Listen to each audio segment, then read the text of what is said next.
Beloved, if you don't know how to change the brake fluid on a Daihatsu 355A in preparation for the oncoming struggle against a totalitarian femboy empire, then you obviously don't have parents who loved you. Now, you might be wondering what I'm doing here in my Doomsday shed eating from this unholy slab of compressed meat straight out of a can, but some guy on the internet said that he had a vision of the end times, and with all the chaos and turmoil going on in the world, I'm not taking any chances.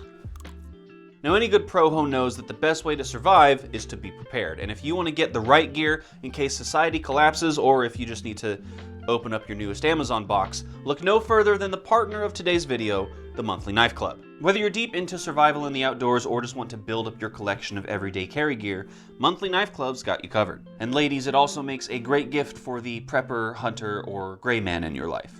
All you do is choose what subscription tier you want, and they will send you a new box of gear every single month. This month, I got a pack of paracord, a keychain multi-tool, a little pocket flashlight, and 2 premium pocket knives.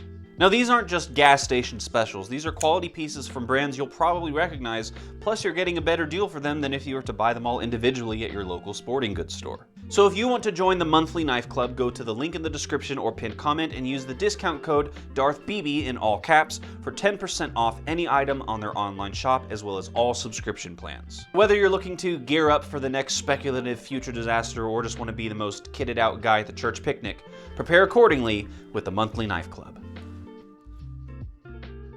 Now, there's been a lot of speculation and theory over the years about how, why, and most importantly, when the world is going to end, and today I'd like to take a look into some of the various claims and predictions people have made throughout history.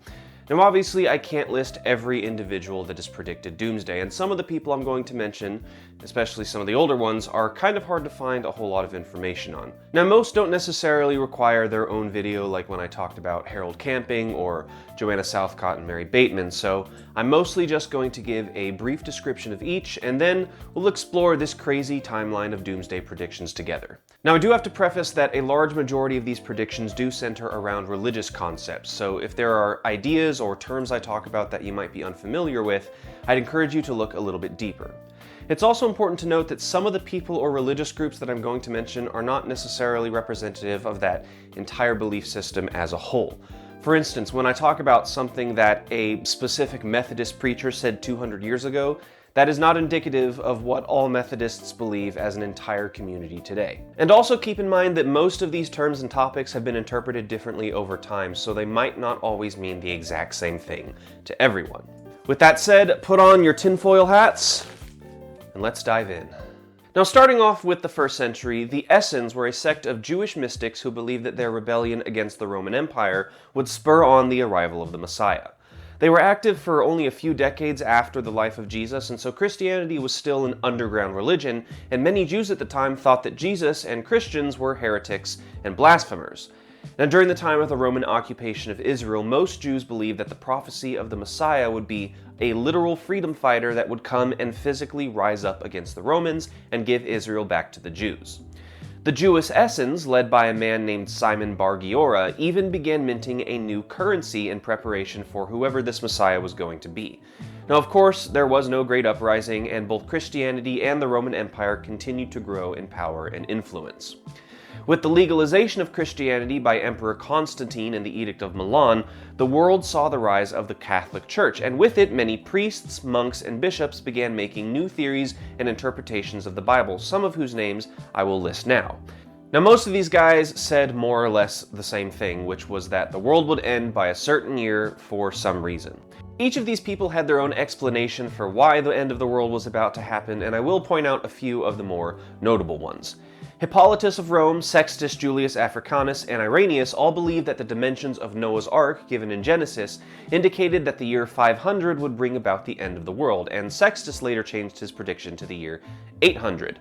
In the 900s, many Christians believed that the next time Good Friday and the Feast of Annunciation took place on the same day, it would bring about the arrival of the Antichrist. Now, for those of you that don't know, Good Friday is the day on which Jesus Christ was crucified, and it's always commemorated on the Friday before the first Sunday to take place after the first Paschal full moon, and the Feast of Annunciation is traditionally celebrated on March 25th, which was the date believed to be the start of the creation of the world, as well as the day that the angel Gabriel told Mary that she would give birth to Jesus. These two holidays have fallen on the same date over a dozen times in the last 2,000 years, and we are obviously still here, so it's safe to say that this prediction didn't work out. Another early church prediction of note is when Pope Sylvester II concluded that since the arrival of the new millennium marked 1,000 years since the birth of Christ, that the 1,000-year-long age of church prosperity mentioned in Revelation was over, and that the destruction of the world was soon to come. This allegedly led to riots throughout Europe and many people making pilgrimages to Jerusalem before it was too late. Now, the last one I'll talk about from this era is the case of Thiota, who was a self-proclaimed prophetess that declared the year 847 would be the end of the world. Her claims got a pretty decent amount of attention, and people even started to give her gifts and money to convince her to pray for them. The church leaders in the area caught wind of this and summoned her to a synod, which was basically an intervention where they questioned Thiota's claims. She eventually relented and admitted that she made the whole thing up as a way to get money and attention, to which the church had her publicly flogged and stripped of her ministry. After that, she basically said, "Well, I learned my lesson and never made any prophecies again," which makes me wonder if we should bring back public flogging, because as we're about to learn, some of these people just don't know when to stop. With the arrival of the new millennium, there was an arrival of many more predictions about when and how the world would end. After the year 1000 did not end in fire and brimstone, many Christians instead assumed that the end of the world would come in 1033, or 1,000 years after Jesus' death. Joachim of Fiore would later predict that the millennium had not in fact happened yet, but would come sometime between 1200 and 1260. Joachim of Fiore is one of the most significant biblical scholars of medieval times, and his ideas are believed to have partially inspired Dante Alighieri to write the Divine Comedy, and he is even shown to be in paradise in the final part of the allegory. Because of his theories and ideas, some historians have called Joachim of Fiore one of the most important apocalyptic thinkers of the era. What's interesting about Joachim is that while many of his ideas and teachings were heavily criticized and even condemned by the church, the man himself was very well respected, and he often butted heads with the Catholic Church, even claiming at one time that the Pope himself was the Antichrist and that the Holy Roman Empire was the new Babylon, so it's honestly a wonder that the Catholics didn't just hunt him down and execute him for heresy. That said, many of the people and movements that adhered to his teachings did see a good amount of persecution. After the year 1260 came and went, the followers of Joachim, calling themselves the Joachimites or Joachimites, it might be Joachimites, I'm just realizing I'm probably pronouncing it wrong, but I'm going to keep saying it the way I've been saying it. Anyway, the Joachimites predicted that the end of the world would be in the year 1290, then 1335, and finally 1378. Now, going back a few years, Pope Innocent III predicted that the end of the world would come in 1284 because it was 666 years after the rise of Islam. No, Innocent was not his real name. It was a title given to him after his rise to papacy. The outbreak of the Black Death got many people believing that it was a sign of the end of days. The book of Revelation talks about the 4 horsemen of the apocalypse, one of them being pestilence, which brought about disease and death to the whole world, so it's easy to see where they got the connection there. Eschatologist and alchemist Jean de Roquetaillade predicted that the millennium would begin by 1370 and that the arrival of the Antichrist would come by 1366, which coincidentally was also the same year that he died. Now, Roquetaillade was also a bit of a character, being widely outspoken to clerical abuse to the point of being imprisoned, and his work in alchemy also led to the discovery of using ethanol for medical practices, which is kind of a random but obviously significant achievement. Now, the last and, in my opinion, craziest doomsday prediction from around this time comes from a series of documents created by an unknown author that have come to be known as the Apocalypse Maps.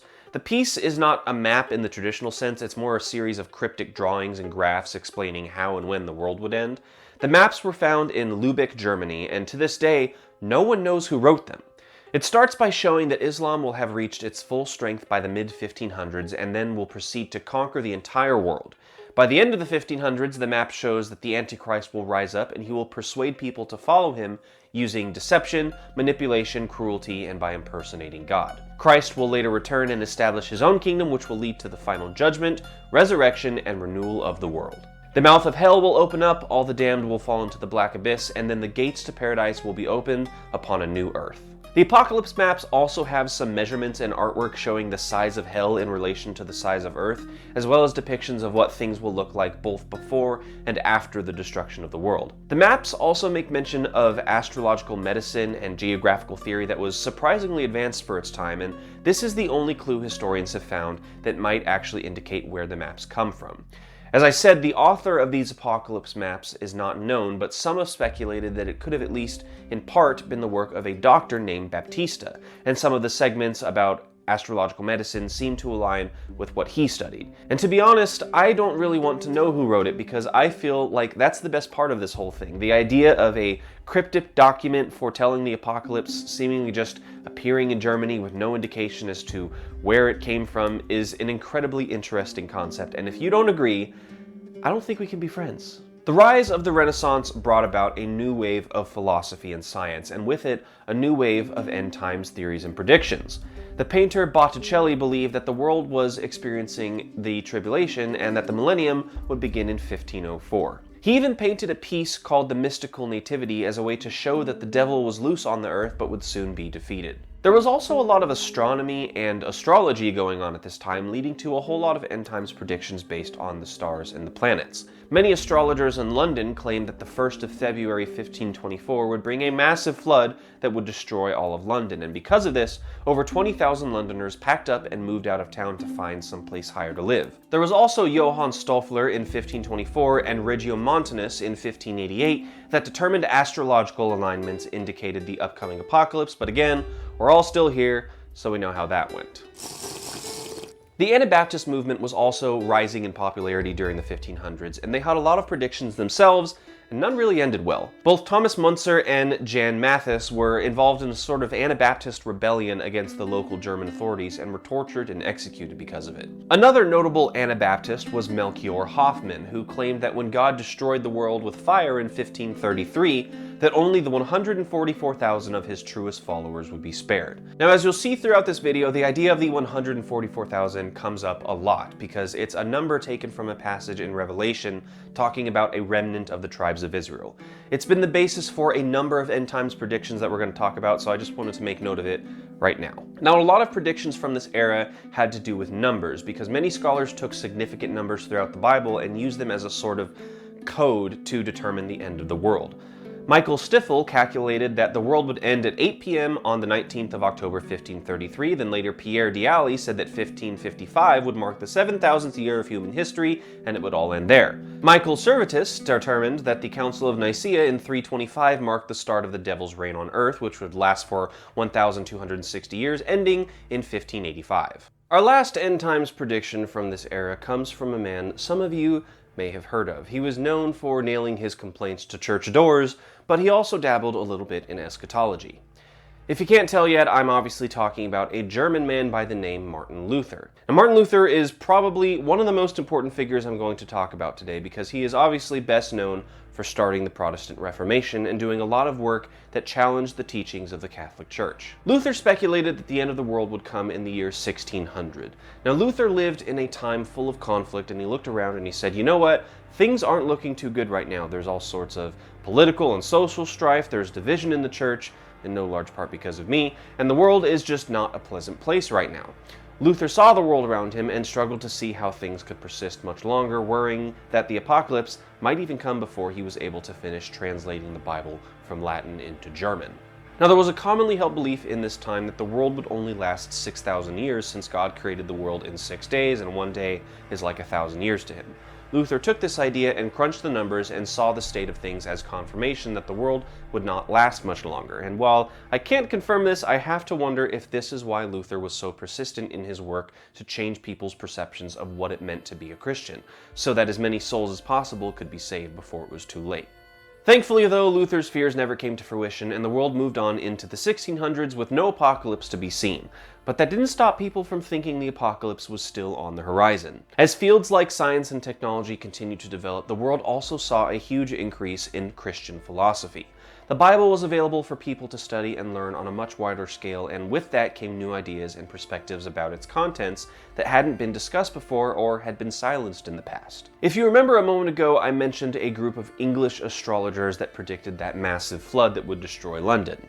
Well, after nothing happened in 1542, they recalculated their prediction and changed it to 1642, and obviously this new year was long after they had died, so by the time it came around, I don't really think anybody took it seriously because unlike the first time, there was no mass hysteria or huge exodus of people trying to get to higher ground. In 1648, a Jewish mystic named Sabbetay Zevi began teaching that the Messiah would come by the end of the year.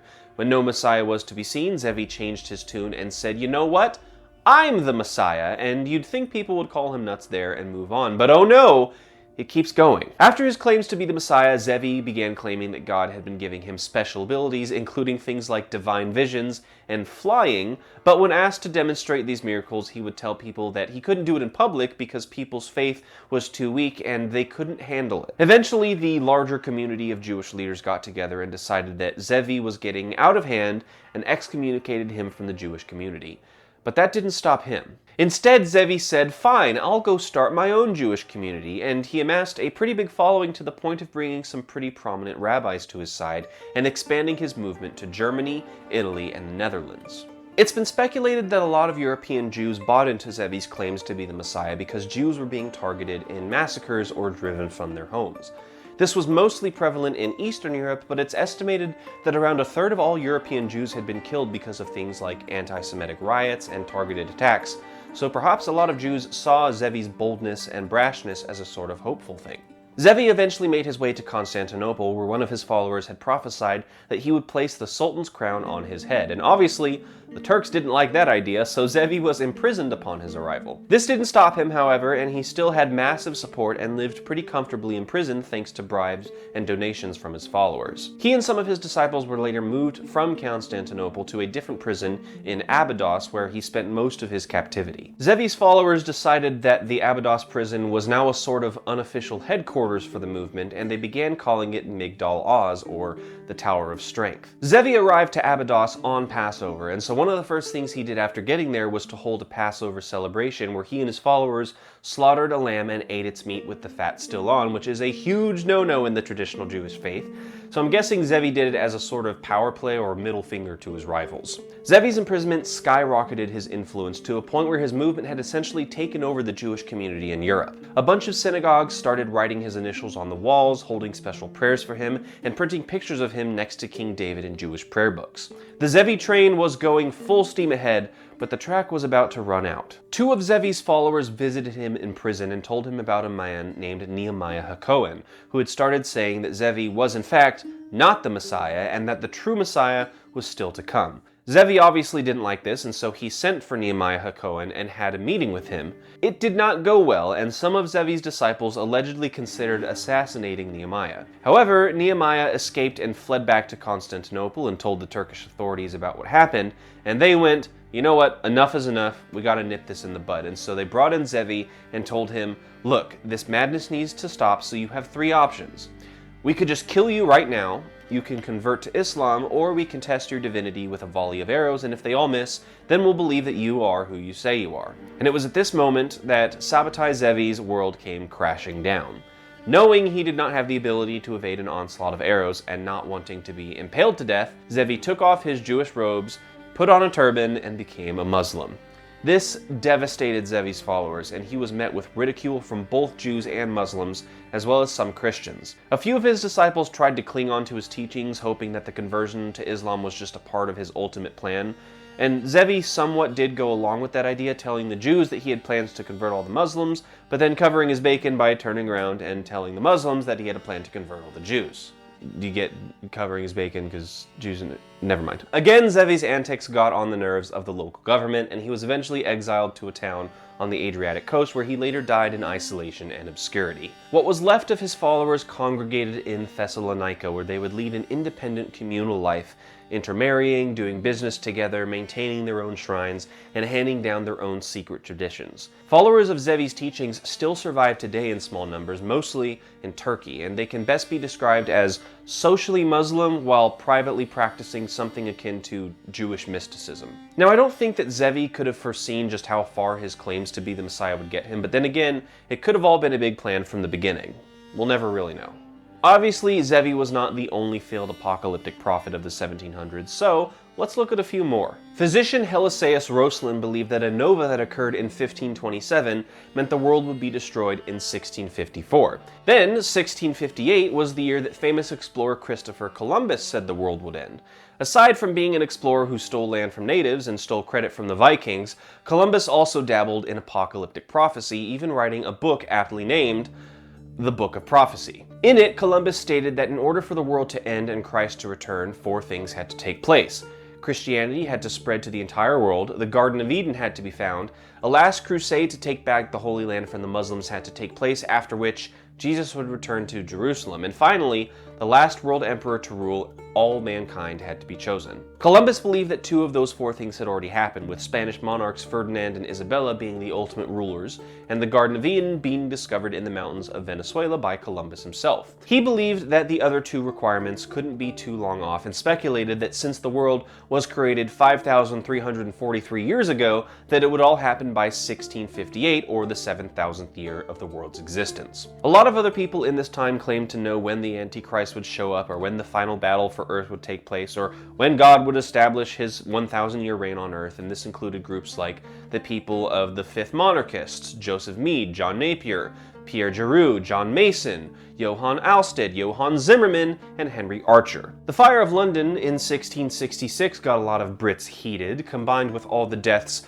from the bubonic plague and the fact that the year had the spooky number in it, so a lot of people thought it was an indication of end times to come. The end times did not come, of course, and we moved on into the 18th century. The Camisards were a group of French Protestants that fought against King Louis XIV's ban on Protestantism, and they believed that the world would end by 1708, but as that year came and went, they gave up their fighting and made peace with the French government. Another religious group that foresaw the end of the world was the United Society of Believers in Christ's Second Appearance, or as they were better known, the Shaken Quakers. The Shakers, as they came to be called, got their name from their ecstatic dancing and movement during worship services. At the time, they believed the world would end in 1792 or 1794, and the Shaker movement continued all the way to the present day, with a small community still existing in Maine. Interestingly enough, they are not just a historical society to teach people about the ways of the past, but they are quite legitimate and devout about their beliefs and way of life, and you can visit their website to learn more about them, or actually go to their worship services if you're in the area. The famous Puritan Cotton Mather also made a few end times predictions, and if you've ever seen pictures of this guy and looked at his hair,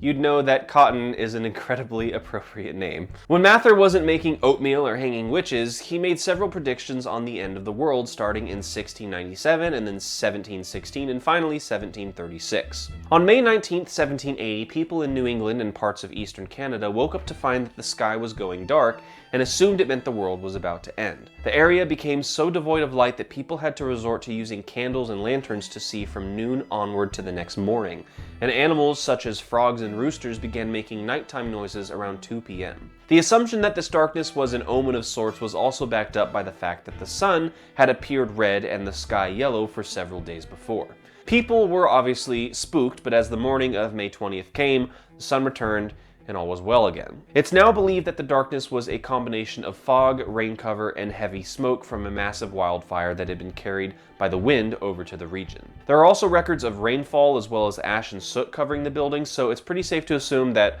that's probably what actually happened. There was also a lot of talk about giant comets destroying the world in the vein of the dinosaurs. You had Jacob Bernoulli, William Whiston, Jerome Lalande, and others all making such predictions over the number of years. The last person I'm going to cover from this era is a man named Richard Brothers. Born in Newfoundland and educated in London, Brothers entered the Royal Navy and became a lieutenant by age 26. He was honorably discharged soon after, given a decent pension, married a woman named Elizabeth Hassall, and began traveling Europe. That life didn't satisfy him though, so he returned to the Navy and served for a few more years until he began to feel his Christian beliefs conflicting with his service in the British Empire, and so he left again in 1789. Around 1791, Brothers began hearing voices telling him that he was to be given a new commission and that London was the new Babylon. Brothers apparently pleaded with these voices, which he believed to be the voices of angels, and the oncoming destruction was delayed, according to him. He then claimed to have been promised that a heavenly lady would come to him and shower him with gifts and love and happiness, and Brothers took to this new calling wholeheartedly and started referring to himself himself as a minister and healer of the blind and started gaining some attention. People would come to him not to be healed, but because he would give them money when he prayed for them. And from what I understand, this wasn't brothers like bribing or paying people off to peddle some lie or scam, but when people would come to him for prayer, he would also give them money as a sort of donation or charity to help them, and people took advantage of that, which I think is kind of gross. By 1793, brothers believed that he had been given a divine appointment to lead the lost Jews back to Palestine. He believed that there was a group of Jews scattered throughout England whose identities were known not even to themselves, and brothers was responsible for revealing their true identities and leading them back to Israel. Around this time, he also began prophesying that the King of England would die and the monarchy would collapse, to which the British government, understandably, took offense, and Brothers was quickly arrested and put into an asylum for the criminally insane. After a while, the government decided that Brothers was not a political threat and was just a few donuts short of a dozen, so they eventually just let him leave the asylum and move back to his London home with the help of his former disciple, John Finlayson, who became a sort of caretaker to him. With his followers gone and most of his friends having abandoned him, Richard Brothers spent the last 30 years of his life in isolation, occupying his time by coming up with designs for flags, uniforms, and palaces for the New Jerusalem that he was still convinced was coming. He died in 1824, after which John Finlayson petitioned the British government for a massive sum of money as compensation for taking care of him all those years after the asylum. Now, as entertaining as Brothers' story may be at times, I think it's more tragic than anything, because while a lot of these doomsday predictions I'm talking about center on some sort of scheme or misunderstanding or even a way for sick people to abuse and take advantage of people, I think that Brothers may have actually had some mental health issues and delusions about himself and the world around him, and what makes it worse is that at the time there wasn't really an understanding or tolerance for those sort of issues, and so people either locked them up in an asylum to further lose themselves in their isolation and delusion, or they bought into that delusion themselves and went along with it. And in Brothers' case, it kind of seems like both things happened, and unfortunately, he died alone, exploited, confused, and forgotten. Thankfully, though, the fields of psychology, science, philosophy, and theology saw a lot of growth with the arrival of the 19th century, and with it, even more new ideas, theories, and interpretations about not only the end times, but a lot of other biblical and philosophical concepts as well. In 1805, a few Presbyterian ministers predicted that the world would be devastated by a planet-wide earthquake, after which those who survived would enter an age of everlasting peace. The next year, a woman in Leeds, England, noticed that her chickens had begun to lay eggs with prophetic messages appearing on the shelves. And if you watch my older video on Mary Bateman, you'd know where this story goes, but for those of you that don't, I'll give a very quick description. But I would encourage you to watch that video for the full story because it is bonkers. Basically, Mary Bateman had a history of lies and scams, and she'd been taking her chicken eggs, writing the messages herself on the shells with a weak acid, and then shoving the eggs back up the chickens for them to lay all over again. And as shocking as that might be, that is not the craziest thing Mary Bateman got up to. She was caught up in a doomsday cult, committed robbery, practiced witchcraft, and even became a serial killer. Now, that cult that Mary Bateman was involved in was called the Southcottian sect, which I also covered in that aforementioned video, but as a reminder, the Southcottian sect was led by a woman named Joanna Southcott, who proclaimed that she was to give birth to the second Messiah, and had been given a series of instructions on how to survive the apocalypse. She was, of course, never pregnant, but she wrote down her instructions and locked them away in a sealed box. The box is currently in a museum and remains unopened, and its contents unknown. In 1836, Johann Bengel declared that the Pope was the Antichrist and that the Order of the Freemasons was a group of false prophets meant to lead people away from God. The same year, John Wesley, who was the man that founded the Methodist denomination, interpreted Revelation 12:14 to indicate that Jesus would return that year and that the Millennium would be established by 1837. Aside from the Methodists, there were a lot of new Christian denominations and subgroups popping up around this time, and a good amount of them were at least in part concerned with the end of the world. There was William Miller and the Millerites, George Rapp of the Harmony Society, Harriet Livermore, John Cumming, Joseph Morris, John Rowe and the Christian Israelite Church, and finally, Jonas Wendell and the Adventists. As before, most of these predictions of the end of days were centered around some misguided interpretation of a biblical passage or concept, obviously resulting in different dates or years depending on who it was and what they said. The case of Jonas Wendell and the Adventists goes a little bit deeper, and it's probably one of the more famous doomsday predictions of this bunch because Wendell was initially a follower of William Miller, who I just mentioned a moment ago, and the Millerite movement believed that Christ would return in a second advent by 1844. The response by the Millerites to Jesus' failure to return is commonly referred to as the Great Disappointment, which is a hilariously fitting name because after there was no second advent, the Millerites basically disbanded. Experiencing a crisis of faith, Wendell looked back on a previous study he had done regarding biblical chronology and basically came to the conclusion of, yeah, Miller didn't know when Jesus was coming back. But I do, and so he went on to found the movement that would eventually become the Seventh-day Adventist denomination. Wendell traveled throughout New England preaching and teaching on his prophetic beliefs, and while he initially thought Christ would return in 1868, he later revised it to either 1873 or 1874. Wendell published his views in a pamphlet called This Present Truth, or alternatively known as Meat in Due Season, so I'm only going to refer to it as the first title because the second one just kind of sounds icky. And speaking of icky, Wendell soon found himself at the center of an accusation of improper intimacy with a 16-year-old girl. The story was circulated by the Associated Press and reported that Wendell had been arrested in Pennsylvania for the indecent act, and Wendell obviously publicly denied the charges and claimed to have never even been arrested at all. There's no real evidence of any inappropriate activity taking place between Wendell and this girl, and I have to wonder if the scandal was part of a smear campaign against Wendell because he was pretty controversial. Now, just a few years later, Wendell was attending a Sabbath school picnic meeting with his fellow Adventists, and by all accounts seemed to be in good spirits. As he was preparing to leave with his niece, he noticed another man having trouble with his horse and went to go help, after which he returned to his own buggy, completely exhausted. He took the reins and prepared to leave, but almost immediately collapsed and fell back in his seat. Now, he reportedly gave 2 short gasps of air and then died in his niece's arms. It's speculated that Wendell either suffered from an aneurysm, a heart attack, or a massive stroke brought on by the strain of helping that man with his horse, but because of this, Wendell never got to see the return of Christ that he was so hopeful was coming. And although he never got to see his Savior in this life, I can only hope he got to in death. After Wendell's passing and the failure of Jesus to appear in 1874, an Adventist contemporary of Wendell's named Nelson Barber maintained that Christ had indeed returned, but was invisible. Apparently, a group of Barber's followers gathered at Terry Island and waited around for Jesus to show up and then got really confused and disappointed when he didn't. The next few years in the Adventist community were full of lots of speculation and infighting regarding the end times, with a lot of the church leaders basically arguing back and forth through various newspaper articles aimed at each other, which is so petty, but I am totally there for it. By 1883, Barber had abandoned the invisible presence concept and eventually restructured his congregation altogether and renamed them the Restitutionists.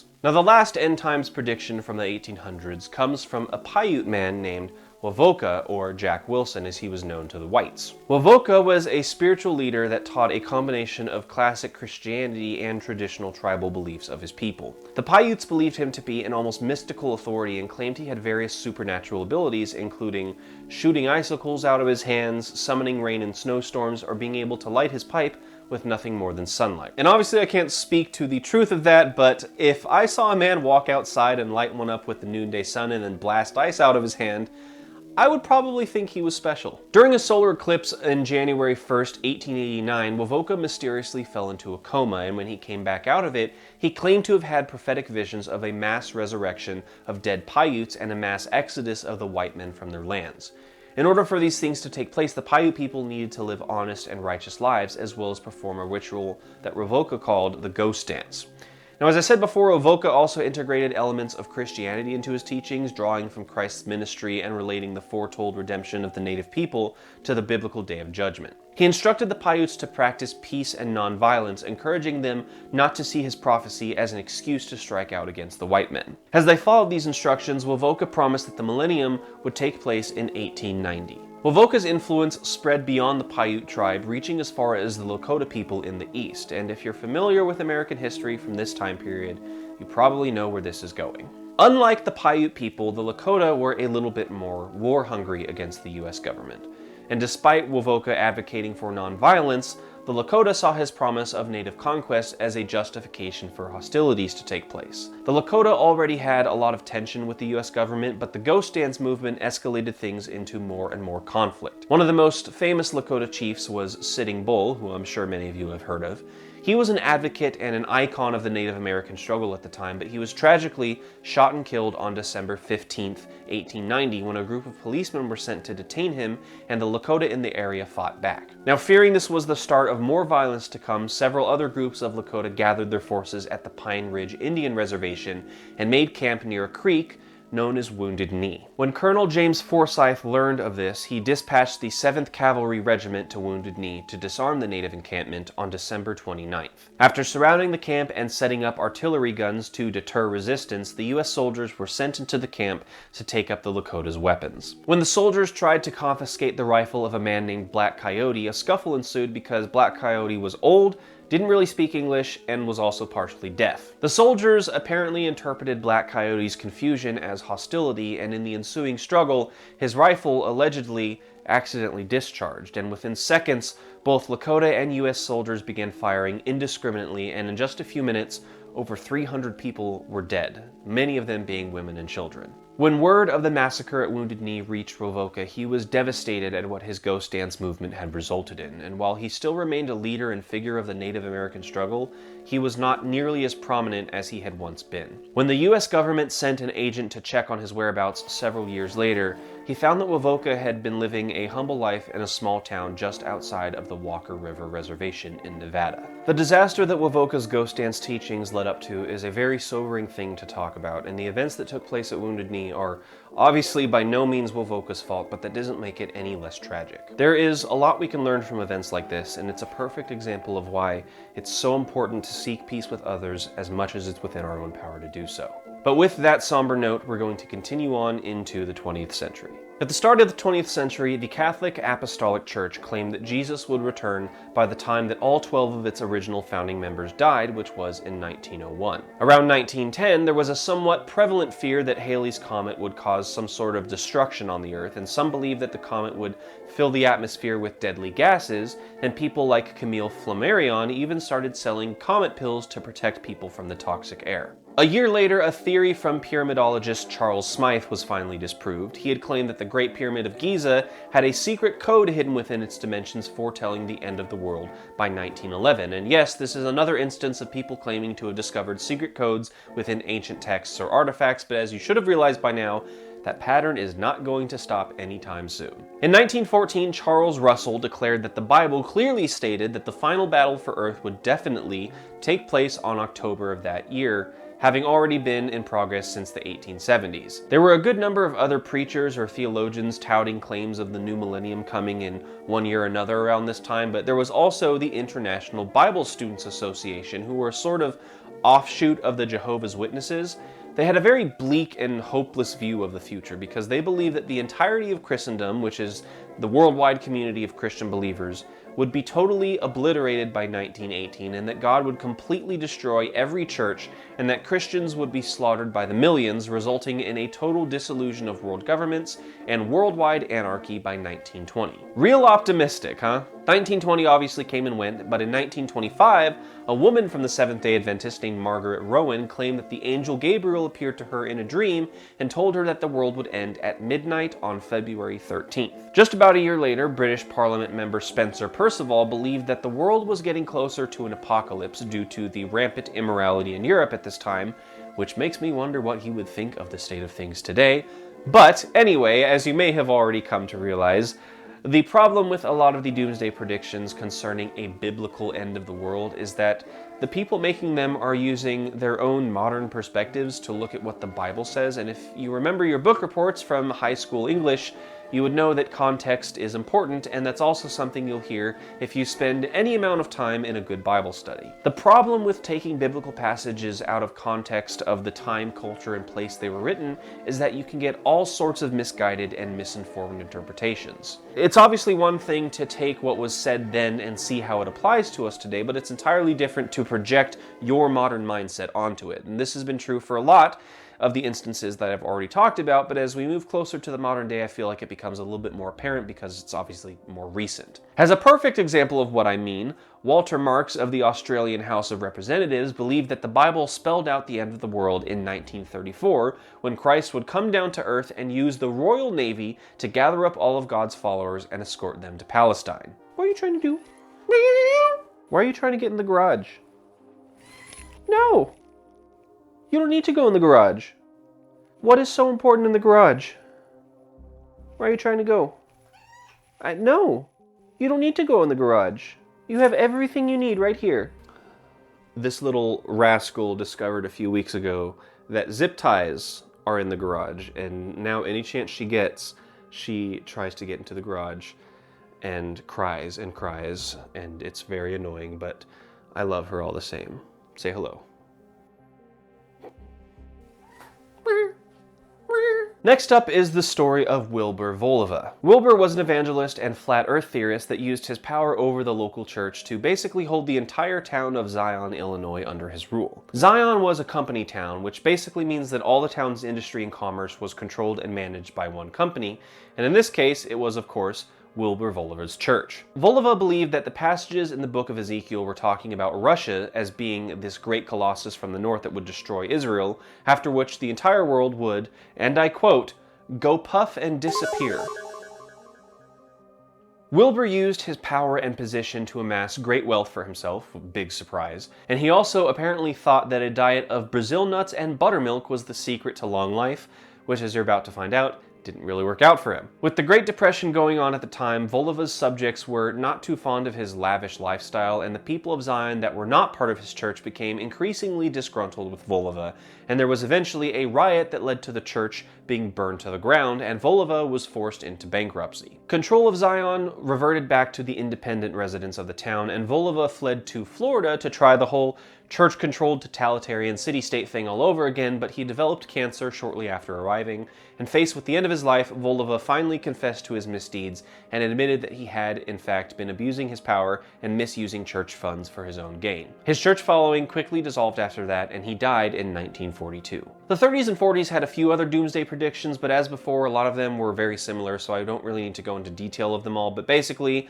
Jesus comes back, the world gets destroyed, etc., and so on. In 1953, a group of people in the Midwest formed the Brotherhood of the Seven Rays, also sometimes called the Seekers, and this group is often referred to as the first UFO-related religion. They were led by a woman named Dorothy Martin, who also went by the name Sister Phaedra.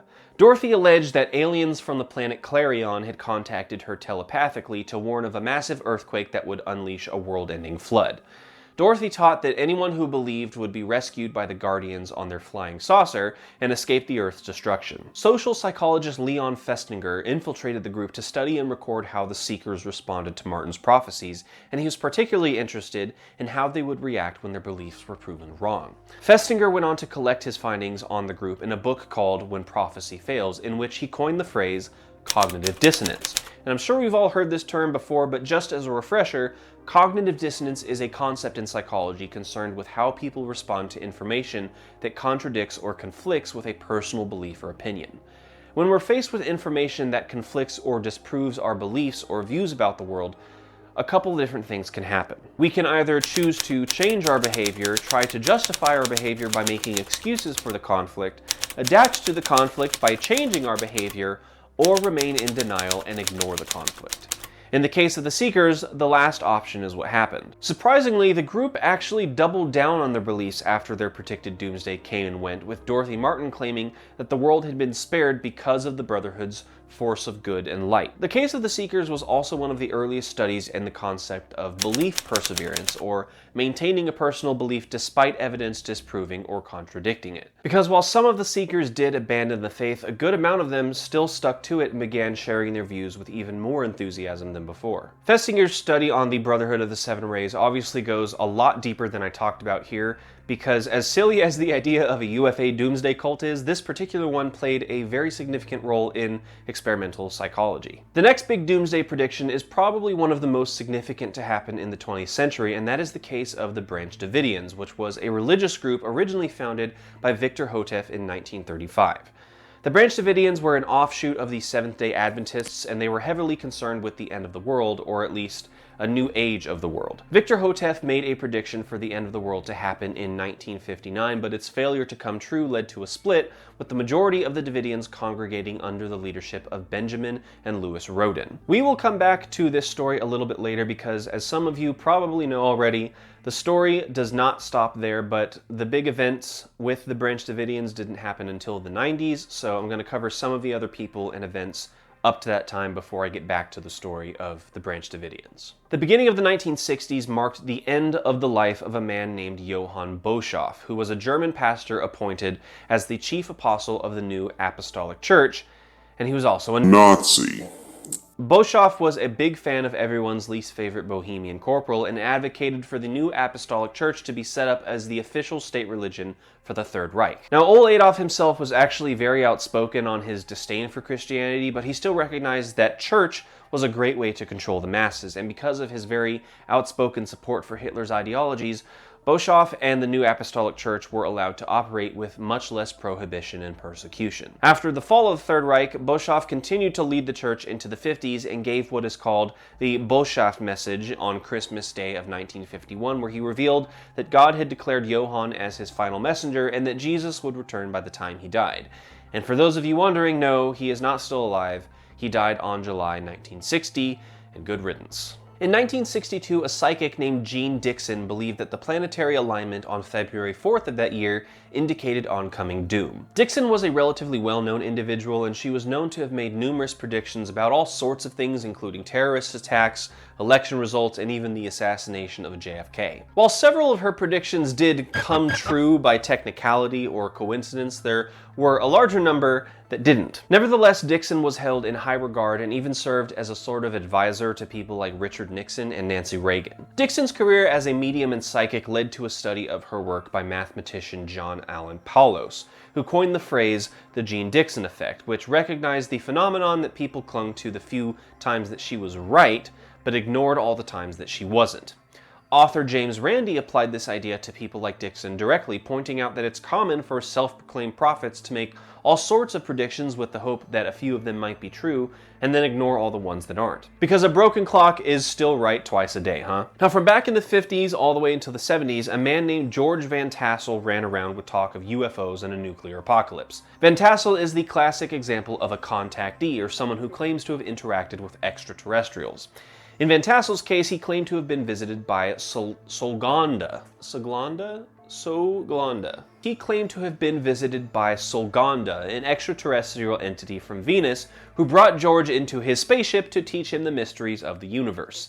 Van Tassel also claimed to be able to channel the essence of an entity named Ashtar, who taught him things like how to talk to the dead or how to tap into the universal mind of God. Through his connection with Ashtar, Van Tassel learned that extraterrestrials had overseen the entire evolution of the human race, and that historical or religious figures like Jesus were also alien beings like Ashtar and Solgonda. Van Tassel also learned from his space brothers that the Egyptian pyramids were the tools to decipher a prophecy of future global destruction spurred on by a nuclear attack from Russia on the American Southwest. The site where Van Tassel had these alleged encounters with the aliens was at a giant rock near Landers, California. Van Tassel would go on to make Giant Rock the center of his project called the Integratron, which was an endeavor to prepare mankind for the future by building a structure that would allow humans to study time travel, anti-gravity, and immortality. George, it's double talk to me. A time machine means to me a little box that I can go into and go back 5,000 years or forward 10,000 years. Is that what your formula tells you can do? Well, Jack, this isn't a little box. This is a four-story machine focusing fields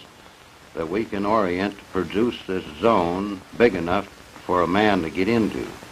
It isn't a box. But what happens to the man when he gets into the zone? I'm all agog with curiosity. Jack, we've discovered this zone is subject to thought.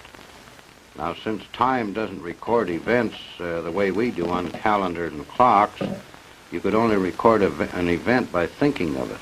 Now, theoretically, we believe we can take a videotape magnetic camera into the time zone and photograph Lincoln's Gettysburg Address or Caesar's armies marching or anything that's ever happened. As Van Tassel gained a small following around his Integratron project, he named the group the Ministry of Universal Wisdom. The Integratron project was never completed as Van Tassel died shortly before the building was finished, but it's actually still out there in the desert today and is a sort of like new age holistic psychic spa that you can go to. Now, I actually grew up in the high desert area of the Mojave, not too far from where Giant Rock is, and I can tell you that if you spend a lot of time in the deep Mojave, things do start to feel a little weird out there, so maybe George just spent a little too much time in the sun, and the rest was history. Obviously, Giant Rock is also still there today, and it's a sort of hotspot for hikers and campers, so if you're ever in that area of Southern California, it might be worth checking out. Now, the next story I'm going to cover is extremely tragic and is perhaps one of the saddest things I'll talk about in this video, and that is, of course,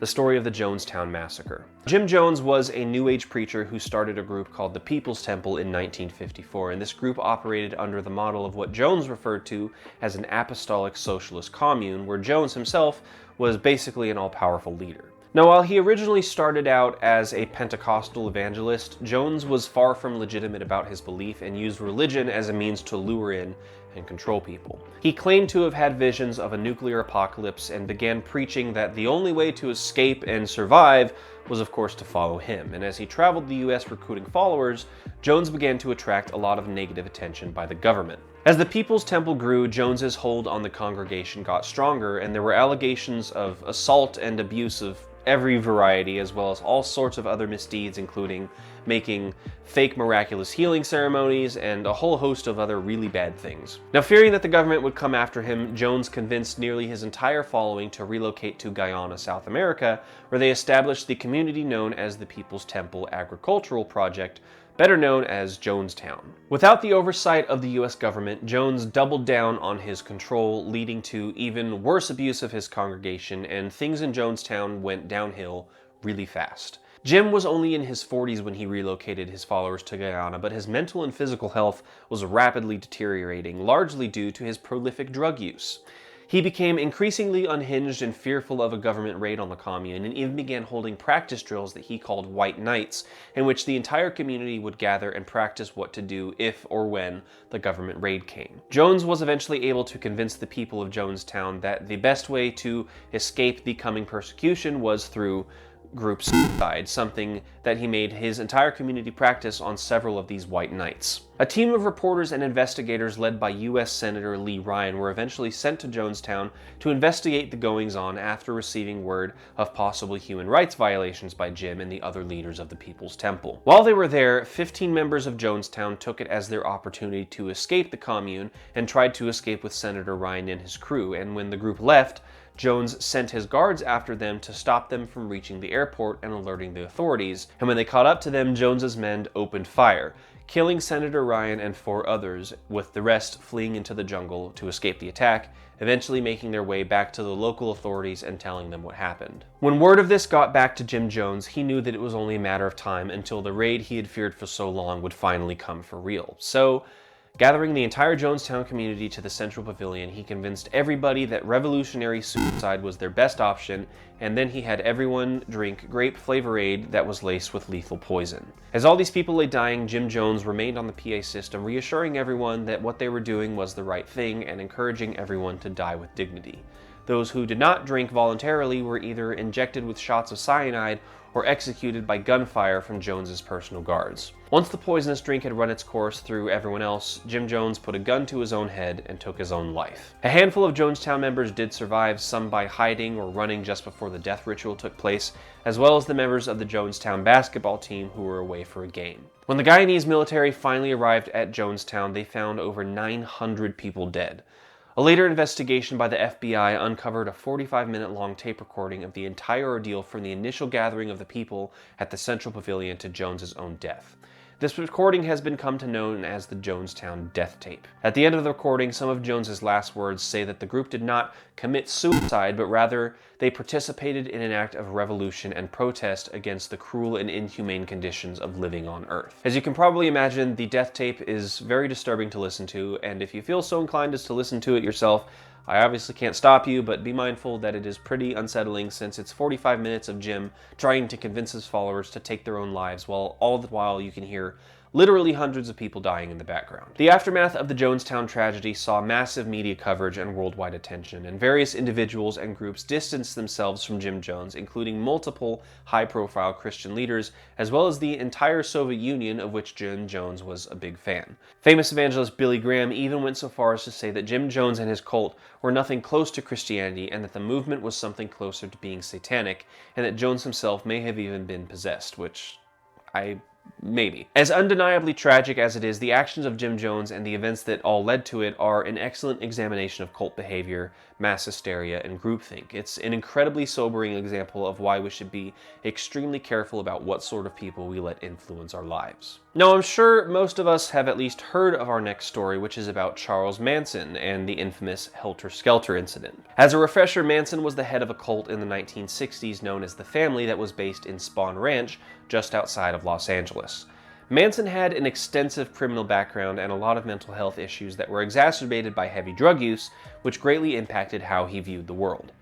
Aside from hooking his followers on LSD and being a manipulative sexual predator, Manson was also a white supremacist and believed that the increasing numbers of minorities in the US would bring about an apocalyptic race war that he called Helter Skelter. Manson based a lot of this idea on a 1968 album by the Beatles, which he believed contained veiled messages prophesying this upcoming race war and how the family could survive it. Manson also used a few passages from the Book of Revelation to further back up his beliefs, and he was somehow able to convince the rest of the family that they needed to take action. In the summer of 1969, Manson directed the family to carry out a series of murders that they hoped would spur on Helter Skelter. They left messages and drawings in their victims' blood, such as words like "death to pigs," "rise," and "political piggy," as well as the symbol of a panther paw. The most famous of these killings was the death of actress Sharon Tate, who was killed along with several others in her home while she was 8 months pregnant. Word of the killings made national news almost instantly, but the investigation went on for months, and eventually the police were able to connect the dots between all these separate murders and found that they were all pointed to the Manson family. Several family members were arrested, including Manson himself, and while he did not technically commit the murders himself, he obviously had a huge part in orchestrating them, and so his charges were just as heavy. Manson's followers quickly dissipated over the next few years, and many of the family members have gone on to speak out about their experiences of living in the cult. Those that were arrested and convicted are all either dead or still in prison today, and Manson himself still maintained a sort of negative popularity even from prison, with his infamous actions and strange behavior keeping people's attention on him for years until he finally died in 2017. So I guess the moral of the story is, don't do drugs, and if you're doing drugs, stop it. Get some help, and if a crazy man asks you to come to his ranch and join a doomsday sex cult, say no, because it probably won't end well. When the comet Kahutek passed close to the planet in 1973, cult leader David Berg believed it heralded a colossal catastrophe. The cult...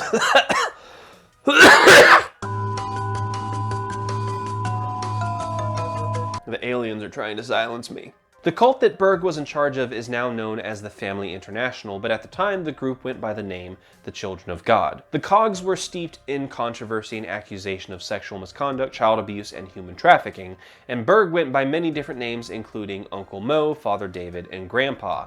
And he made several different predictions about the apocalypse over the years, but it seems to me that he used the whole comet scare and the others as one of the many methods and tactics he used to get people under his control. One of Berg's other favorite recruiting methods was called flirty fishing, in which the women in the group would share the love of God by sleeping with potential converts. According to Berg, God is love, love is sex, and so the best way to be like God was having a lot of sex. When the controversy over the group started to gain more attention, Berg coincidentally decided that they had to get out of the US because God was going to destroy it. Conveniently, the places Berg decided to relocate were a little bit more lax when it came to pedophilia and human trafficking laws, and if you haven't figured it out yet, Berg's big focus with the COG was to basically make it one big sex club where he was in charge. Towards the end of his life, Berg mainly communicated with his global following with his Mo letters, in which he encouraged people to keep the faith and warned them to stand against such evils as mainstream churches, capitalism, Jews, and pedophilia laws.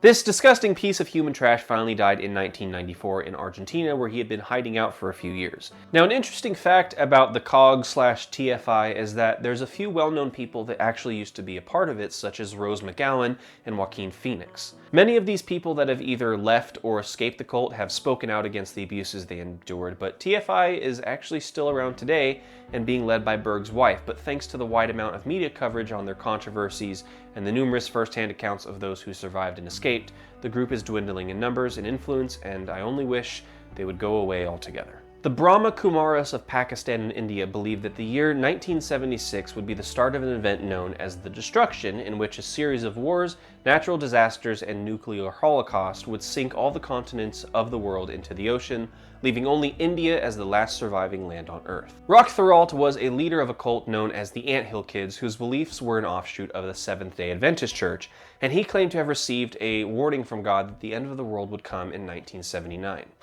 Thiota banned his followers from speaking to their families or other members of the Adventist denomination, which he was excommunicated from in 1978. Thiota then moved his followers to a place he called the Internal Mountains in Quebec, Canada, where he ran a totalitarian commune of torture and abuse.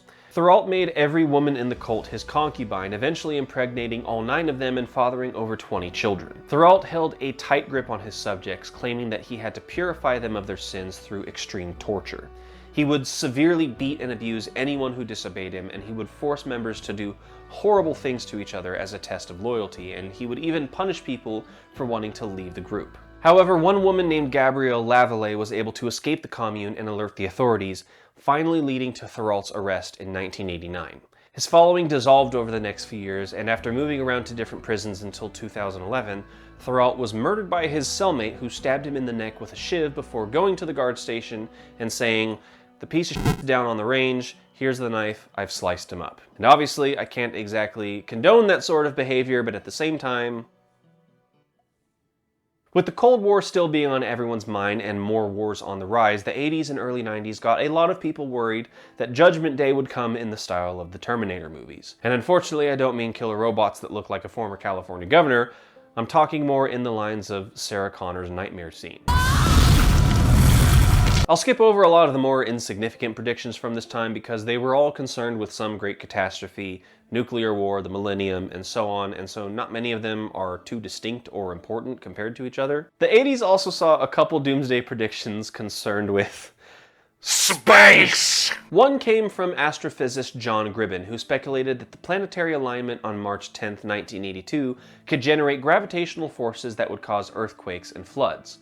Another was when Leland Jensen and his group, the Baha'is under the provision of the Covenant, worried that Halley's Comet would collide with the Earth in 1986. Now, one prediction that was actually quite important from this time, at least in the US, was made by the founder of Calvary Chapel, Chuck Smith. Smith claimed that the baby boomer generation was the last generation and that the world would end in 1981. Now, Smith didn't really have a lot of justification for his claims aside from a personal deep conviction that he felt in his heart that what he said was true. He acknowledged the possibility of being wrong, but he was more confident that he was right, which he wasn't. When Calvary Chapel held an end-of-the-world service on New Year's Eve of 1981, many people became disillusioned with Smith when he was proven wrong, and many people left the Calvary Chapel movement. Smith did eventually offer an apology, but many people felt that it was disingenuous and made more out of obligation rather than actual remorse. And as the years went on, Smith became a large voice of the idea that catastrophes and disasters like 9/11 were a result of God's wrath on the world for allowing homosexuality and abortion. Such actions earned Smith a good deal of criticism from people who questioned his beliefs and philosophy, including his own son, who was excommunicated from Calvary Chapel for speaking out against his father. Despite his obvious errors and shortcomings, Smith was a very significant figure for American evangelism in recent times, and I'm sure that for many of us that grew up in Christian circles or have grandparents that did, Chuck Smith is a name that you've probably heard a lot. I'm obviously not going to endorse a lot of what he said or did, but I do also have to recognize the impact he's had. There were also a whole host of lower profile doomsday predictions concerned with a more religiously aligned apocalypse, and so I'll list some of them off right now. Benjamin Creme was an author and esotericist who believed that the second coming of Christ would manifest as the Maitreya world teacher of the Buddhist tradition. Lester Sumrall was a Pentecostal evangelist who wrote a book called I Predict 1985, in which he predicted the end of the world would come in 1985. New Age philosopher Jose Arguelles believed that in order to postpone Armageddon, the 144,000 needed to join together in a global meditation session known as the Harmonic Convergence. Hal Lindsey was an evangelist who believed that Jesus would return in 1988 since it was 40 years, or one biblical generation, after Israel was made a nation. Edgar Weisnant was a NASA engineer and Bible scholar who wrote a book called 88 Reasons Why the Rapture Could Happen in 1988. You should be able to figure out what it was about. Weisnant originally gave the date of September 11th, 88, but later changed it to 13th, then October 3rd, and then finally September 30th of 89.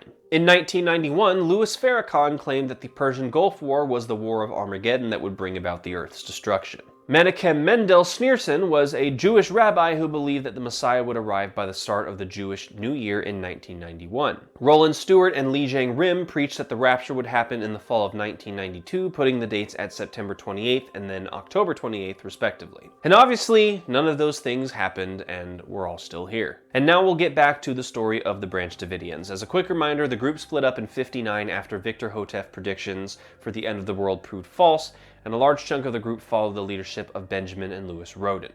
The group eventually gathered in a massive compound in Waco, Texas called Mount Carmel, and over the years there, a lot of conflict within the church came from infighting, rivalry, and just general corruption. Eventually, the group was taken over by a man named Vernon Howell, who saw himself to be a sort of godlike figure who would father the chosen one and lead the Davidians into a new age. Believing himself to be the direct line of King David and Cyrus the Great, he changed his name to David Koresh. Now, there's a lot of controversy and speculation about what actually happened at Mount Carmel under David's leadership, but as time went on, allegations of child abuse and illegal weapons manufacturing began to surface. This led to several investigations by both law enforcement and journalists, but nothing concrete was really ever found, and the evidence mostly showed that everything was above the board. Still not convinced and wanting an opportunity to redeem themselves from the disaster at Ruby Ridge only a few months earlier, federal agents began to stake out the Mount Carmel compound and even sent in an undercover agent to serve as an inside man. This eventually led to a raid by the FBI and ATF in February of 1993, which I'm sure many of us are familiar with. The Waco Siege, as it came to be called, lasted 51 days, with the Davidians and federal agents exchanging gunfire and attempting negotiations, with things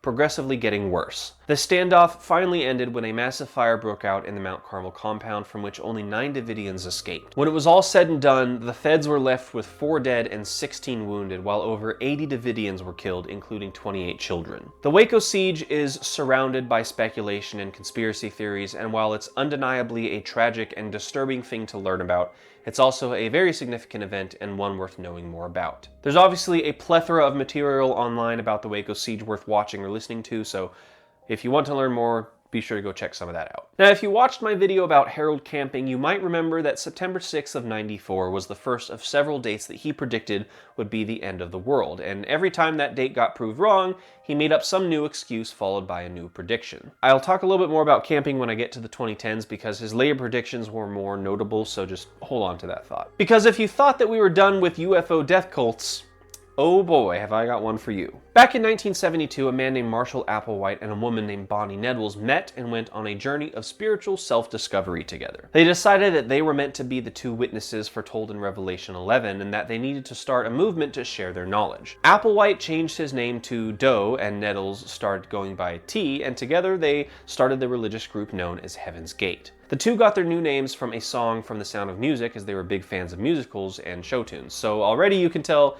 these two did not have it all going on up there, but stay with me. Marshall and Bonnie traveled the country to gain converts, but their efforts were detoured when Applewhite failed to return a rental car and was jailed for 6 months. He took this opportunity to refine his theology, and upon release, he and Bonnie relocated to California and managed to grow the Heaven's Gate group to a few dozen members. The beliefs of Heaven's Gate were centered on a concept of reaching what Applewhite called the next level, which was a higher state of being that could be achieved by being taken up by extraterrestrials into their spacecraft to be transformed into a new body.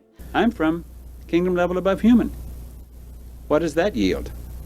That yields immediately that the vast majority say cult, some religious radical, some blasphemous individual that wants to take advantage of people, has some big bank account somewhere that they're taking whatever possessions that followers can get. I wish you'd show me where that bank account so that we could use it to get this information out. I'll tell you about a kingdom level beyond here, and if you want to go there, then you have to follow me because I'm the guy who's got the key at the moment.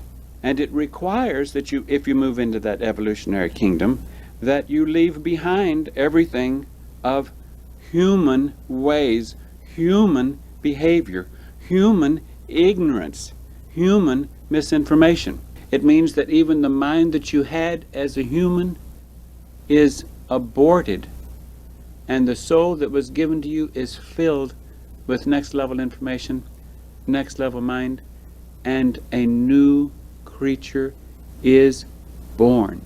When Bonnie died of cancer in 1985, Applewhite rethought his teachings since her body had not been beamed up by the aliens. He decided that their souls were the only things that would be taken up and that their current bodies would be cast aside and replaced once their souls were transported to the spaceship. In preparation for this astral exodus, Applewhite relocated Heaven's Gate once again. They initially had bought some land in New Mexico where they planned to build a compound out of recycled materials, but the project was abandoned, and in 1996 they finally settled in Rancho Santa Fe, California, at a rental house they called the Monastery, where they waited out the arrival of the spacecraft that would take them up to the next level. They even bought themselves alien abduction insurance that would cover up to $1 million in damages in the case of abduction, impregnation, or death at the hands of aliens. I did not know that alien abduction insurance was a thing, but better safe than sorry, I guess. In March of '97, Marshall filmed a video called Doe's Final Exit, in which he laid out his plans and beliefs for Heaven's Gate, explaining that the upcoming appearance of the Hale-Bopp comet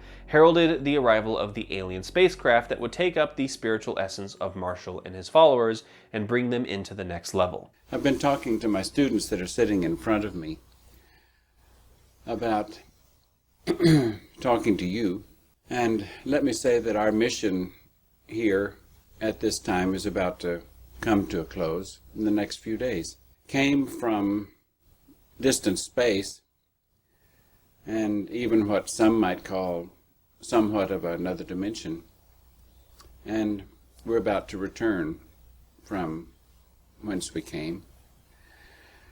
And I'd say that when we say we came from distant space, that we're talking about what your religious literature would call the kingdom of heaven, or the kingdom of God. And we came for the express purpose to offer a doorway to the kingdom of God. Knowing that they had to do their part of getting onto the spacecraft, the members of Heaven's Gate agreed to engage in mass suicide so that their bodies could die and their souls could ascend. So at the end of March 1997, the Heaven's Gate group assembled at the monastery and prepared to escape from their mortal forms. They were all dressed identically in black shirts and sweatpants, brand new black and white Nike Decades, and an armband patch reading Heaven's Gate Away Team, which was a subtle reference to the Star Trek franchise, which many of them were big fans of. There was apparently no real reason for everyone wearing the same outfit beyond just wanting to have a sense of unity and the simple fact that they got a good deal on the shoes, which is probably the last time that Nike Decades were on sale, because now they go for anywhere from $2,000 to $6,000. The Heaven's Gate group was also known to jokingly use their own spin on the classic Nike slogan, instead saying "just do it," as a reference to Marshall's nickname. Everyone in the group carried $5.75 in cash in their pockets, and the reason for this is debated. Former members of the Heaven's Gate that left before the group's suicide said that the money was meant to be a sort of cheeky way to let whoever found the bodies know that everyone had officially left the planet, as the $5 would cover vagrancy fines and the 75 cents was to pay for a phone call home. Other former members have said that the number comes from a passage of Mark Twain's writings saying that $5.75 was the cost to ride the tail of a comet to heaven, but no one has ever found any evidence that Twain ever wrote that in any of his works. Once everyone was set and ready for what they were about to do, the people of Heaven's Gate put the plan into action. They took turns consuming pudding and applesauce laced with phenobarbital and then washed it down with vodka before wrapping a plastic bag over their heads to induce asphyxiation. The group took turns with this process, with those still surviving taking on the task of positioning the deceased members in their beds and covering their faces with a sheet. Over the course of 3 days, the 39 members slowly dropped off until only Marshall and 2 others were left. Their final task before taking the final exit themselves was to send out packages containing an assortment of materials to various people and media outlets to make sure the story of Heaven's Gate would be told after everyone was gone. One of the recipients of these packages was Richard Ford, a former member of the cult who had left only weeks before the final exit, after waking up one day with the feeling that he still had work to do in this life. He apparently talked it over with Applewhite, and they parted ways on good terms, but after reading the notes and watching the tapes contained in the package that he received, Ford made his way back to the monastery and entered through the unlocked back door to find all 39 people that were left in the Heaven's Gate group lying dead in their beds. Ford placed a call to the police later that day to report what had happened, and after the initial investigation and search warrant was acquired, the authorities retrieved all 39 bodies and had them cremated. This tragedy gained a lot of media coverage in the aftermath, but as time's gone on, the Heaven's Gate movement has fallen into obscurity. There are surprisingly a few former members left that for one reason or another weren't a part of the final exit, and they maintain the official website to this very day. In the later half of 1997, two predictions from centuries past came and went. The first was from 1st century Bishop Aggai, who foretold that the Antichrist would be born on August 10th, 97.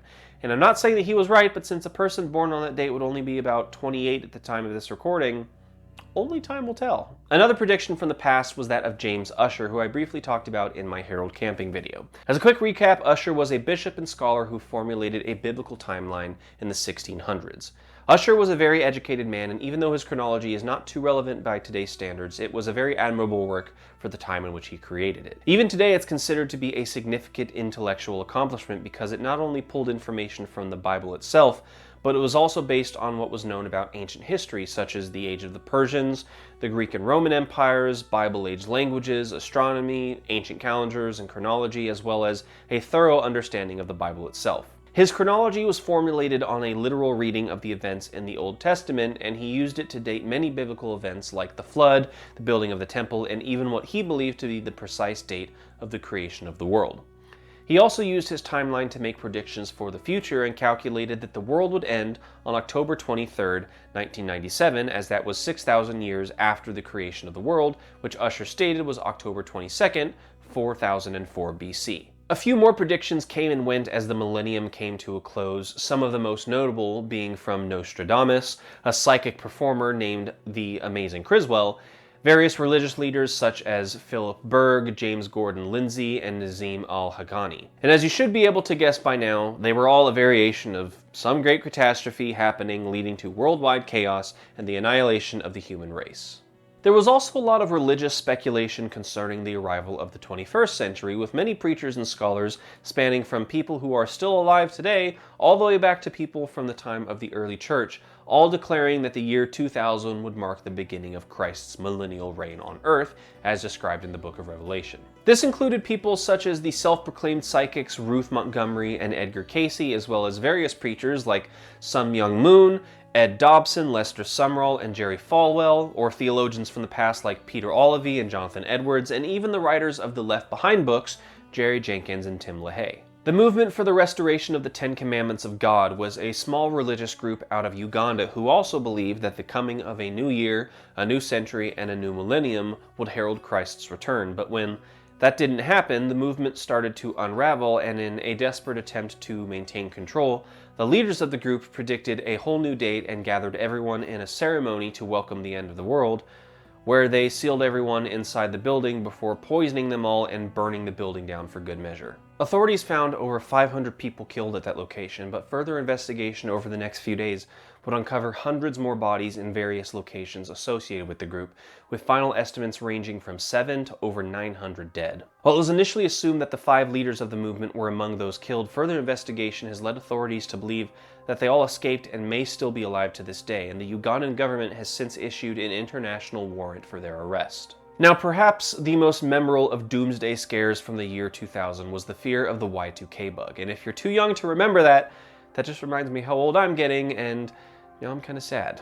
The whole thing centered around a fear that the internal clocks of computers and the programming in certain digital systems and softwares wouldn't be able to comprehend a new year starting with 2 instead of 19, and cause the calendars to revert back to the year 1900, which would cause all sorts of bugs and errors and glitches that would cripple much of the world's infrastructure, distorting the power grid, wiping out the internet, and it was estimated that such an issue could cause over $600 billion to fix, and even some feared that it would send humanity into a second dark age. Many people began stocking up on food, cash, guns, and other essentials in anticipation of the coming computer apocalypse, but when midnight came on December 31st, 1999, the clocks turned over and the world kept going. There were a few small issues with certain programs like Microsoft Excel and JavaScript, but for the most part, the Y2K bug didn't really cause any sort of large-scale chaos, and this is mostly because a lot of companies, governments, and individuals did a lot of work to make sure that the problems they feared wouldn't actually happen. Which makes me wonder how things could have ended up if they had not been so proactive. Now, from back in the 70s all the way to 2001, a communist for the Nation of Islam named Thiota Muhammad had been making various claims and predictions that various disasters and terrorist attacks, such as the Challenger shuttle explosion and the 9/11 World Trade Center attacks, were due to something called the mother plane preparing to wipe out all white people from the earth. This mother plane, also sometimes referred to as just the wheel, was said to be some sort of extraterrestrial microplanet where Allah and other prophets and scientists monitor humanity, waiting for interracial tension to get so bad that they have to come down and destroy the world. In a lot of ways, the Nation of Islam seems to be closer to something like a UFO doomsday cult rather than an actual subgroup of the Muslim faith, but I'm not going to get into that. Thiota Muhammad was the wife of Elijah Muhammad, the founder of the Nation of Islam, and worked as a journalist who wrote about women's issues until Elijah's death, where she sided with Louis Farrakhan and became much more concerned with talking about the mother plane and the end of the world. For much of the 1990s, she claimed that the year 2000 would be the start of the apocalypse and saw the World Trade Center attack on 9/11 as confirmation of her claims. In 2003, another woman named Nancy Leiter also began to tout claims of an extraterrestrial entity bringing destruction to the Earth by way of something called the Niburu Cataclysm. Leiter claimed to have been contacted by aliens from the Zeta Reticuli system through an implant in her head that warned of a cosmic disaster that would come on May 27, 2003, when a rogue extraterrestrial object called Niburu would pass through the intersolar system and cause a polar shift in the Earth that would cause unimaginable destruction. Over the years, the idea of the Niburu Cataclysm has been associated with various other things under various different names, but Leiter is largely considered to be the first person to propose the idea. Various proposals have been made over the years about different solar system objects that might be Niburu, but actual scientists who study these sorts of things have said that the chances of something like this happening are astronomically low. I'm sure many of us have at least heard of the Japanese subway sarin attacks in 1995, which were carried out by a Japanese cult known as Aum Shinrikyo, but those attacks were actually directly related to a disaster predicted to happen in 2003. Now, the ideology of Aum Shinrikyo was a mishmash of both Buddhist and Hindu teaching mixed with some Christian millennialism ideas that somehow drew the conclusion that the apocalypse would come in the fall of 2003 in the form of nuclear war, and that anyone who was not part of the cult would be doomed to hell unless they were killed directly by the cult themselves. So the members of Aum Shinrikyo believed that it was their duty to save as many people from this fate as they could by killing as many people as they could, hence all of their various attacks. They also believed that after the nuclear war was over and everyone else was gone, the members of the cult would then establish the kingdom of Shambhala as a sort of heaven on earth where they would live and rule for eternity. After the sarin attacks of the 90s, many of the group members were arrested, and what very little of the cult that is still left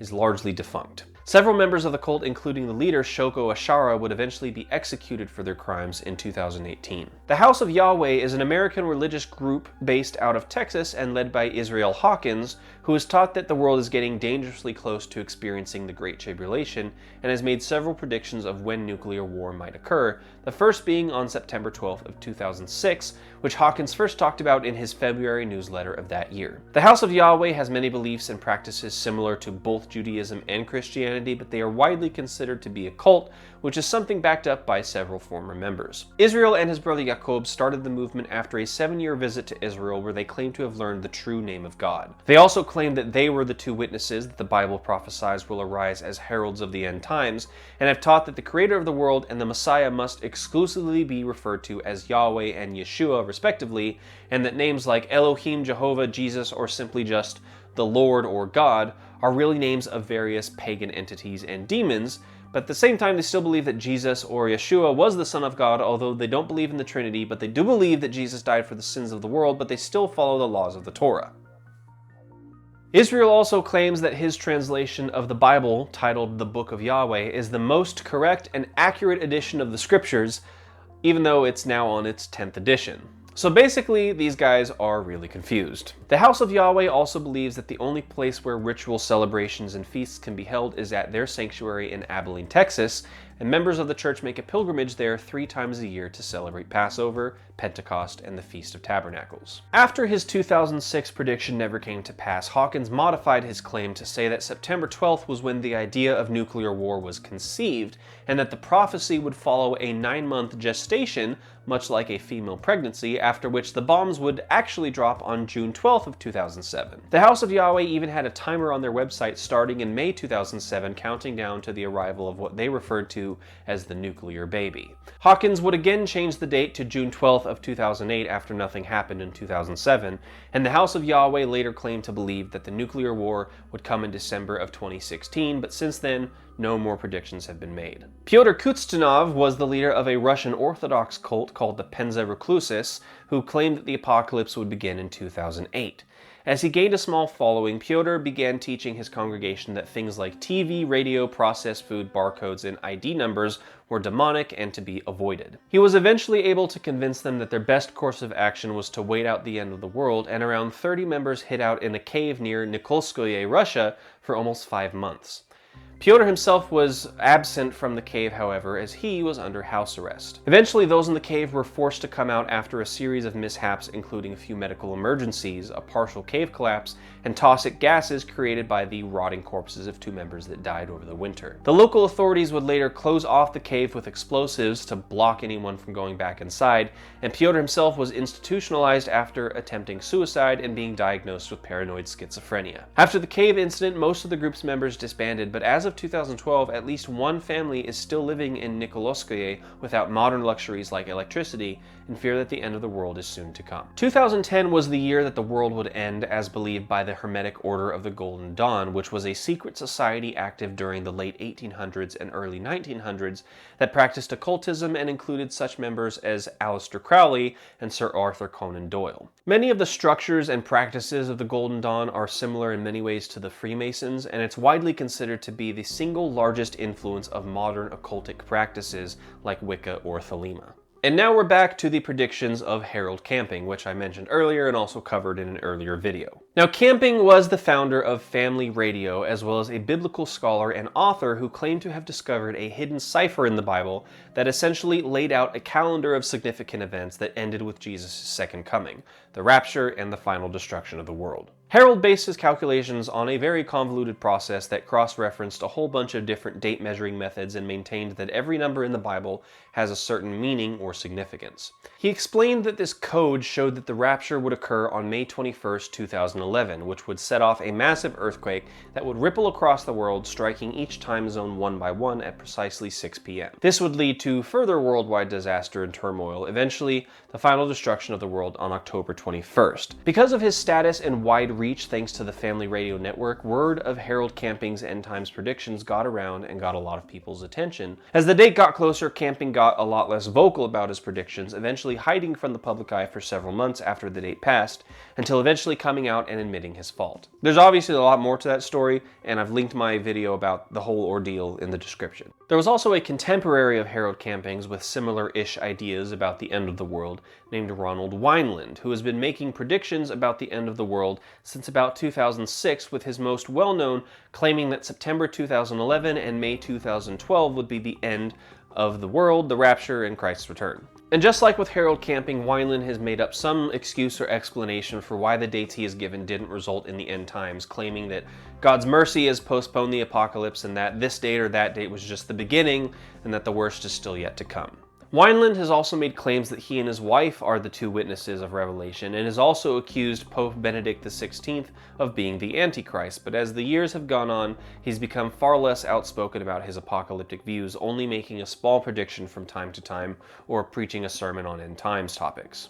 He also served 42 months in prison for tax evasion from 2012 to 2016 after being caught understating his income and placing a portion of church funds in a Swiss bank account, which obviously doesn't have anything to do with the end of the world, but it certainly doesn't help his credibility. Creciendo en Gracia was a cult based in Miami, Florida, and led by José Luis de Jesus Miranda, who believed that they would experience a sort of transcendence in 2012. After struggling with theft and drugs in his teenage years, José Miranda would eventually become a minister and in 1973 claimed to have been indwelt with the Spirit of Jesus. He would then move to South Florida, where he preached on a personal radio segment, and by 1998, he had started to claim that he was the reincarnation of the Apostle Paul. He would take this a step further in 2005 by stating that he was in fact the reincarnation of Jesus himself, and later turned this claim on its head in 2006 by saying that he was actually the Antichrist. He justified this by explaining that people no longer needed to follow the teachings of Christ, but instead the teachings of Paul as taught by Jose himself. He called himself the Antichrist because his teachings went beyond those of Christ's teachings during his time on earth, and he encouraged his followers to tattoo 666 on their bodies, since it was not in fact symbolic of the devil, but was instead indicative of God's true followers. Jose's actions would cause his wife to separate from him in 2007, who later claimed that Jose would threaten to send death angels after her son if she didn't do what he wanted. In the divorce proceedings, it was revealed that Jose would send his wife and son away for long periods of time so that he could be with other women, and he had also amassed large gambling debts as well as using church funds to pay alimony to his first wife. Great guy. In the spring of 2012, Jose announced that a massive world-ending earthquake would come in June of that year, after which he and his followers would achieve enlightenment and be given immortal bodies with the ability to do things like fly and phase through walls, and then he died within the next year. His death was kept very low profile, and to this day the few members of Crescendo and Gracia that are still around maintain that he never actually died and is in fact immortal. Now next up is one I'm sure many of you were probably hoping I would mention, and that is of course the speculation surrounding the Mesoamerican long count calendar, also known as the Mayan Calendar apocalypse. Now the long count calendar was a method of timekeeping used by Central American natives prior to the arrival of Europeans.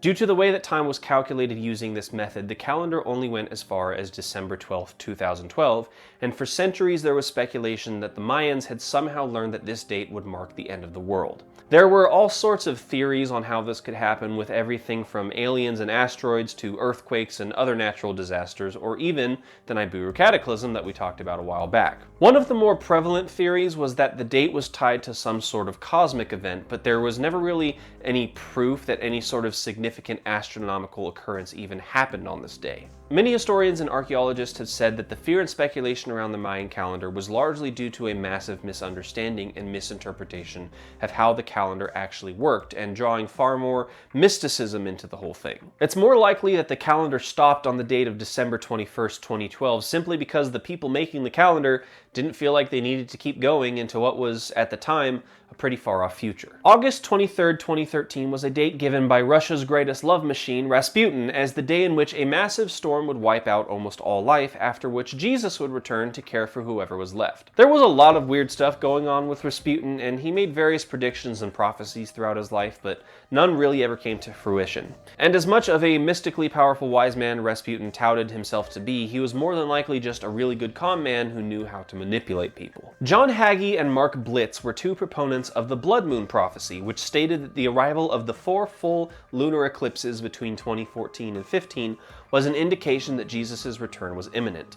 Several Mormon communities also took the lunar phenomenon as the signal for a new 7-year cycle of hardship and tribulation, and because of this, several different companies who specialize in selling disaster and preparedness supplies saw sales increase by as much as 500%. Now, I didn't know this when making my camping video, I only just learned it in research for this one, but apparently there was a small online group called the E-Bible Fellowship that still believed Harold Camping's predictions were true all the way up to 2015, which was several years after his death. According to the E-Bible Fellowship, the date of May 21st, 2011 had been a sort of spiritual or figurative judgment day, and that the real destruction of the world would come 1600 days later on October 7th, 2015.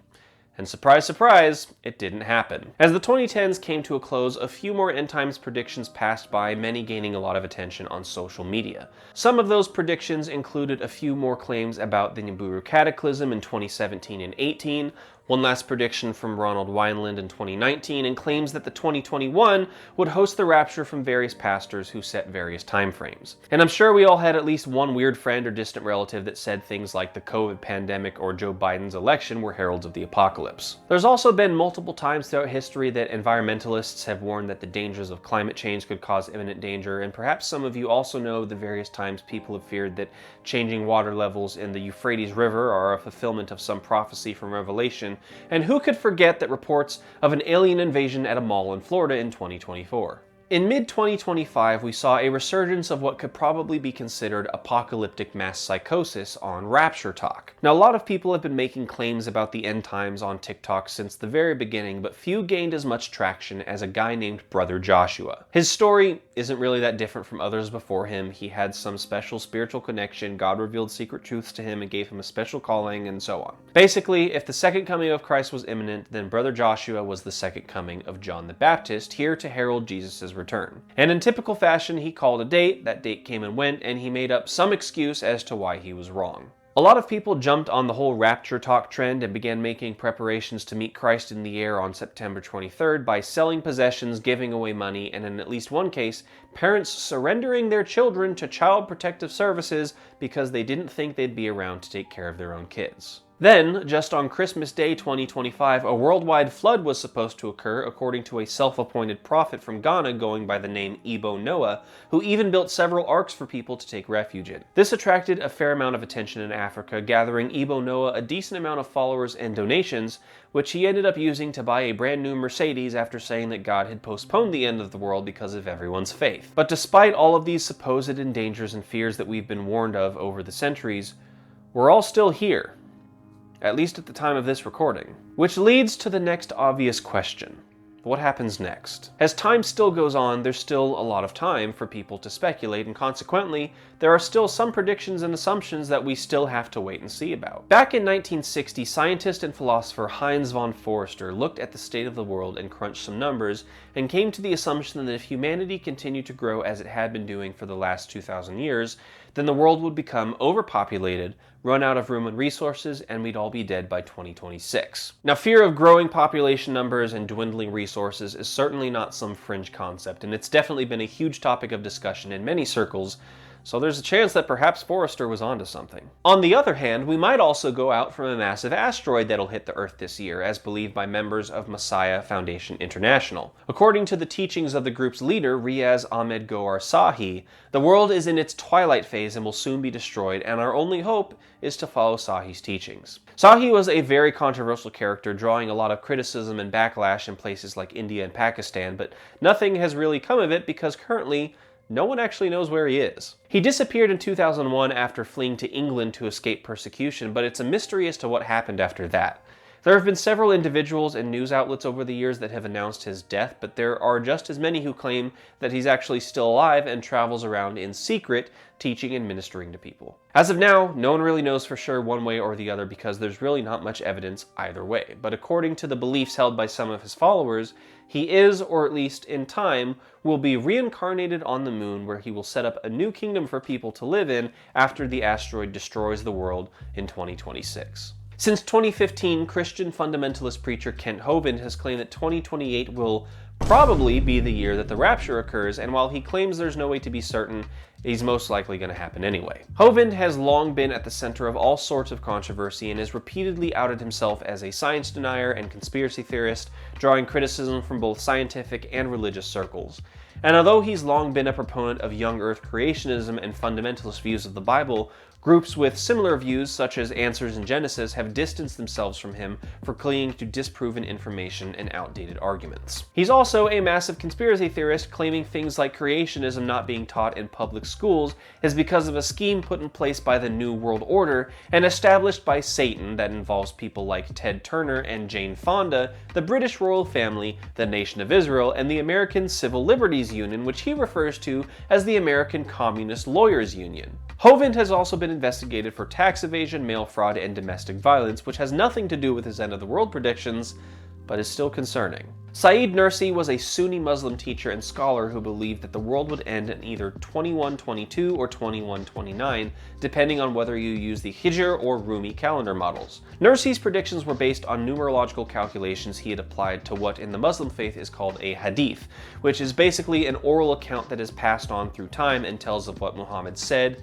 did, and experienced. Nursi was apparently able to determine that the figure known as the Mahdi, or reincarnation of Muhammad, would appear around 2122 or 2129, after which all non-Muslims would experience their doom. Many observers of mainstream Orthodox Judaism believe that the Talmud teaches that the true Messiah is destined to arrive in 2239, which in that faith is believed to be 6,000 years after the creation of Adam. The Messiah's arrival will initiate a 1,000-year-long period of desolation, after which the world will be destroyed. Rashad Khalifa was a Muslim scholar and biochemist who believed that a hidden cipher in the Quran spelled out a timeline of the world and ended with its destruction in 2280. And if you're wondering if Rashad was going to turn into a Muslim Harold Camping, that didn't end up happening because Khalifa was unfortunately assassinated in 1990, and his death was praised by some Islamic groups who believed he was a heretic. Now, I know a lot of what I've been talking about for this last section has largely centered around various religious theories, but there's also been a fair amount of speculation in the scientific realm as well, although they tend to look